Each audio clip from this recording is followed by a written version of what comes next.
एकादशी व्रत कथा। मोहिनी एकादशी व्रत कथा। धर्मराज युधिष्ठिर ने कहा, हे भगवान, मैं आपको नमस्कार करता हूँ। आपने वैशाख मास के कृष्ण पक्ष की एकादशी अर्थात वरुथिनी एकादशी के बारे में विस्तार पूर्वक बतलाया। अब आप कृपा करके वैशाख शुक्ल एकादशी का क्या नाम है तथा उसकी कथा क्या है, इस व्रत की क्या विधि है, यह सब विस्तार पूर्वक बताइए। भगवान श्री कृष्ण कहने लगे, हे धर्मराज, वैशाख मास के शुक्ल पक्ष की एकादशी को मोहिनी एकादशी के नाम से जाना जाता है। मैं आपसे एक कथा कहता हूँ जिसे महर्षि वशिष्ठ ने श्री रामचंद्र जी से कही थी। राजन, आप कृपया ध्यान पूर्वक सुने। मोहिनी एकादशी व्रत कथा। एक समय श्री राम बोले कि हे गुरुदेव, कोई ऐसा व्रत बताइए जिससे समस्त पाप और दुख का नाश हो जाए।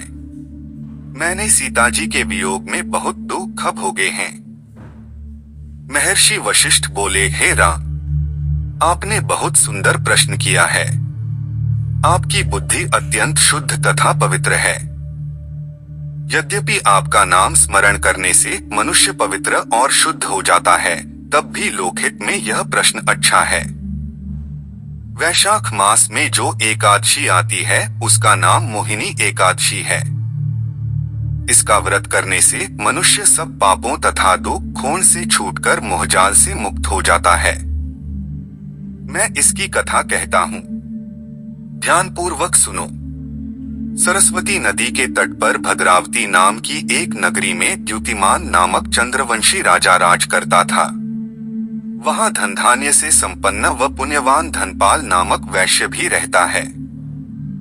वह अत्यंत धर्मालु और विष्णु भक्त था। उसने नगर में अनेक भोजनालय, प्याऊ, कुएं, सरोवर, धर्मशाला आदि बनवाए थे। सड़कों पर आम, जामुन, नीम आदि के अनेक वृक्ष भी लगवाए थे। उसके 5 पुत्र थे, सुमना, सद्बुद्धि, मेधावी, सुकृति और धृष्ट बुद्धि। इनमें से 5वां पुत्र धृष्ट बुद्धि महापापी था। वह पितर आदि को नहीं मानता था। वह वेश्या, दुराचारी मनुष्यों की संगति में रहकर जुआ खेलता और परस्त्री के साथ भोग विलास करता तथा मद्यमांस का सेवन करता था। इसी प्रकार अनेक कुकर्मों में वह पिता के धन को नष्ट करता रहता था। इन्हीं कारणों से त्रस्त होकर पिता ने उसे घर से निकाल दिया था। घर से बाहर निकलने के बाद वह अपने गहने एवं कपड़े बेचकर अपना निर्वाह करने लगा। जब सब कुछ नष्ट हो गया तो वेश्या और दुराचारी साथियों ने उसका साथ छोड़ दिया। अब वह भूख प्यास से अति दुखी रहने लगा। कोई सहारा न देख चोरी करना सीख गया। एक बार वह पकड़ा गया तो वैश्य का पुत्र जानकर चेतावनी देकर छोड़ दिया गया, मगर दूसरी बार फिर पकड़ में आ गया। राजाज्ञा से इस बार उसे कारागार में डाल दिया गया। कारागार में उसे अत्यंत दुख दिए गए। बाद में राजा ने उसे नगरी से निकल जाने का कहा। वह नगरी से निकल वन में चला गया। वहां वन्य पशु पक्षियों को मारकर खाने लगा। कुछ समय पश्चात वह बहेलिया बन गया और धनुष बाण लेकर पशु पक्षियों को मार मार कर खाने लगा। एक दिन भूख प्यास से व्यथित होकर वह खाने की तलाश में घूमता हुआ कौंडिन्य ऋषि के आश्रम में पहुंच गया। उस समय वैशाख मास था और ऋषि गंगा स्नान कर आ रहे थे। उनके भीगे वस्त्रों के छींटे उस पर पड़ने से उसे कुछ सद्बुद्धि प्राप्त हुई।